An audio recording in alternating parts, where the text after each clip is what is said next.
Hello, it's Ruby, and today I am going to be filming a video I've wanted to film for ages. I filmed a video 6 months ago where I told you my 200 favourite books. I didn't go into very much depth at all on what the books were actually about, but I think you can tell a lot from a book by its first line, and so today I'm going to be reading you the first lines of my 50 favourite books.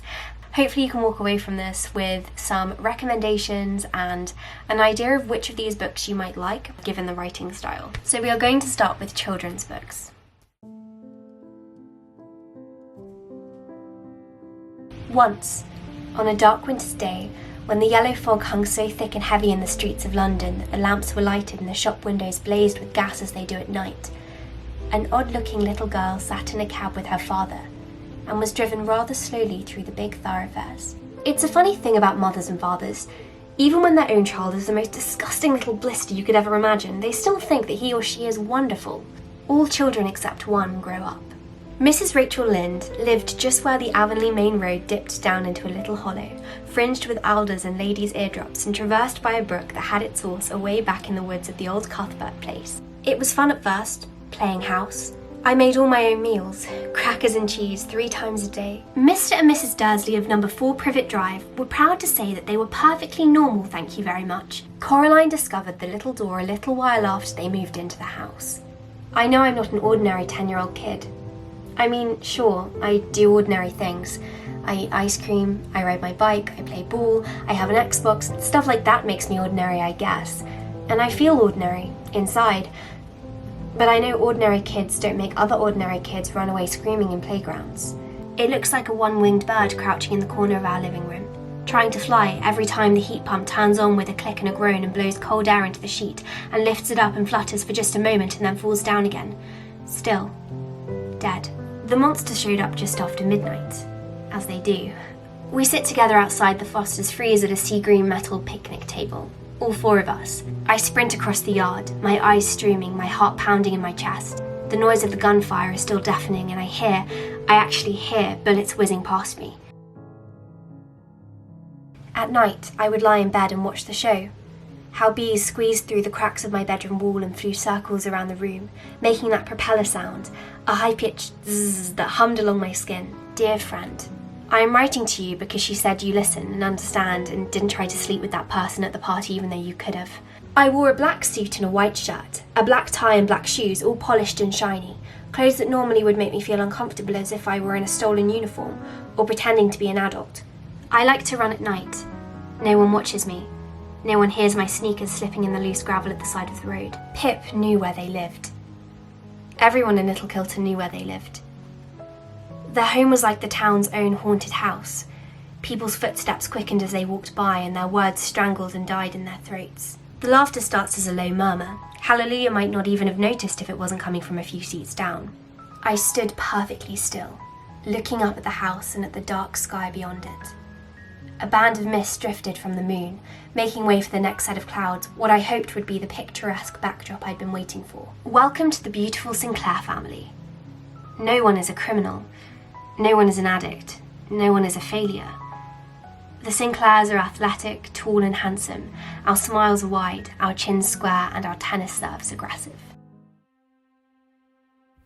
The full African moon poured down its light from the blue sky into the wide, lonely plain.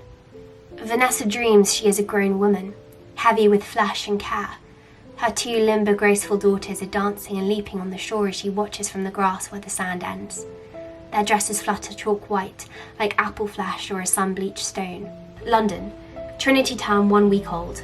Implacable June weather. Fiona May, a High Court judge at home on a Sunday evening. The play, for which Bryony had designed the posters, programmes and tickets, constructed the sales booth out of a folding screen tipped on its side, and lined the collection box in red crepe paper, was written by her on a 2-day tempest of composition, causing her to miss a breakfast and lunch. The past is a foreign country.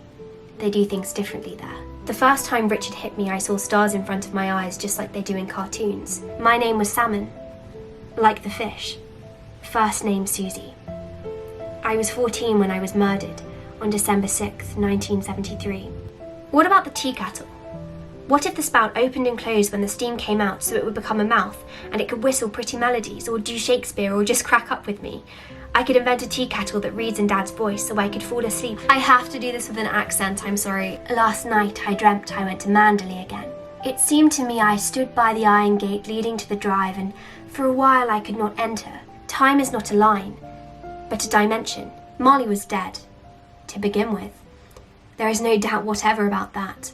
An old man with a white moustache had some difficulty in getting into bed. In the year 1872, the house number 7 Savile Row, Burlington Gardens, the house in which Sheridan died in 1814, was inhabited by Phileas Fogg, Esquire, one of the most singular and most noticed members of the Reform Club of London, although he seemed to take care to do nothing which might attract attention. The longer my father lived in this world, the more he knew that there was another to come. It was not that he thought this world beyond saving, although in darkness I suppose there was some of that, but rather that he imagined that there must be a final one where God corrected his mistakes and men and women lived in the second draft of creation and did not know despair. It makes you think of coconut frosted cookies, maybe drugs, a respectable life. You think subway station, suburb, probably nothing else comes to mind. I became what I am today at the age of 12, on a frigid, overcast day in the winter of 1975. My name is Kathy H. I'm 31 years old, and I've been a carer now for over 11 years. Mr. Creasy disappeared on a Monday. I know it was a Monday because it was the day the dustbin men came, and the avenue was filled with the smell of scraped plates. Today I am alone. I woke up alone this morning. All the rooms that had recently contained sleeping people I had to be careful not to disturb, are empty. Half an hour after Tim Jamison's Delta flight was scheduled to leave Tampa for the bright lights and tall buildings of New York, it was still parked at the gate. David lay quite still in the darkness, listening to the men's low muttering. But this evening he was aware of their voices only as a vague, meaningless noise in the distance. It was a bright, cold day in April, and the clocks were striking 13. The Boulevard de Cange was a broad, quiet street that marked the eastern flank of the city of Amiens. In some ways they were lucky, the latrine empty as in South Africa's largest shantytown. After all, they had both a job and a roof over their heads. The studio was filled with the rich odour of roses, and when the light summer wind stirred amidst the trees of the garden, there came through the open door the heavy scent of lilac, or the most delicate perfume of the pink flowering thorn.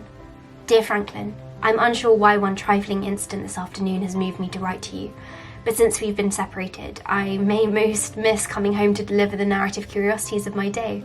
Marsh is a space of light, where grass grows in water and water flows into the sky. When people ask me what I do, taxi drivers, dental hygienists, I tell them I work in an office. In almost 9 years, no one's ever asked what kind of office or what sort of job I do there. It was a special pleasure to see things eaten, to see things blackened and changed. With the brass nozzle in his fist, with this great python spitting its venomous kerosene upon the world, the blood pounded in his head, and his hands were the hands of some amazing conductor, playing the symphonies of blazing and burning to bring down the tatters and charcoal ruins of history.